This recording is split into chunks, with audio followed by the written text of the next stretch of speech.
नमस्कार, मैं हूं वैशाली। आप देख रहे हैं the Bharat times news channel. आइए रुक करते हैं आज की बड़ी खबर पर। एमपी में छत्तीसगढ़ को मिला रेल नेटवर्क का तोहफा। अनूपपुर कटनी तीसरी रेल लाइन से बदलेगा सफर का अनुभव। रेल विकास को मिली रफ्तार। मध्य प्रदेश और छत्तीसगढ़ के लिए रेल सेवा के क्षेत्र में एक बड़ी खुशखबरी सामने आई है। दक्षिण पूर्व मध्य रेलवे द्वारा अनूपपुर से कटनी तक तीसरी रेल लाइन बिछाने का काम अब पूरी तरह से संपन्न हो चुका है। यह प्राइवेट कुल 165 किलोमीटर से ज्यादा लंबा है और इसके पूरा होने से इन दोनों राज्यों के बीच रेलवे नेटवर्क और अधिक मजबूत और सुगम हो गया है। इस परियोजना को भारतीय रेलवे के उन प्रयासों के तहत देखा जा सकता है। यात्री सेवाओं में होगा बड़ा सुधार। तीसरी रेल लाइन के निर्माण से इस रूट पर ट्रेनों की गति और संख्या दोनों में वृद्धि संभव हो सकेगी।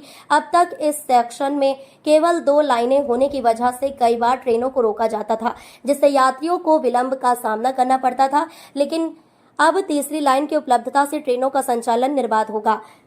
मालगाड़ियों के संचालन में भी सहूलियत। यात्रियों के साथ साथ इस परियोजना से उद्योग और व्यापार जगत को भी फायदा होगा। तीसरी रेल लाइन बनने से अब मालगाड़ियों को ज्यादा तेजी से एक स्थान से दूसरे स्थान तक ले जाया जा सकेगा।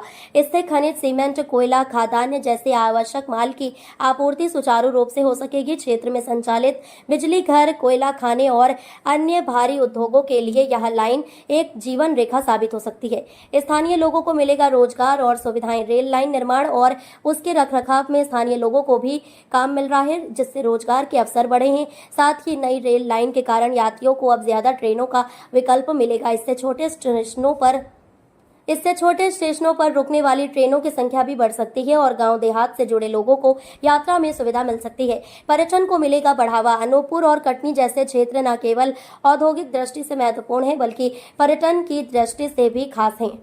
अमरकंटक जैसे धार्मिक व प्राकृतिक स्थल और बांधवगढ़ जैसे नेशनल पार्क इस रेल सेक्शन से करीब हैं। तीसरी रेल लाइन बनने से अब पर्यटक और श्रद्धालु आसानी से इन स्थलों तक पहुंच सकेंगे, जिससे पर्यटन क्षेत्र को बढ़ावा मिलेगा और स्थानीय अर्थव्यवस्था को भी बल मिलेगा। भविष्य की योजनाओं का आधार। यह तीसरी रेल लाइन आने वाले समय में इस रूट को पूरी तरह डबल+1 ट्रैक सिस्टम में बदलने की ओर पहला कदम है।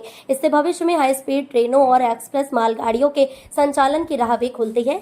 इसके साथ ही भारतीय रेलवे की मेक इन इंडिया और गति शक्ति जैसी योजनाओं को जमीन पर उतारने में यह प्रोजेक्ट एक अहम भूमिका निभाता है।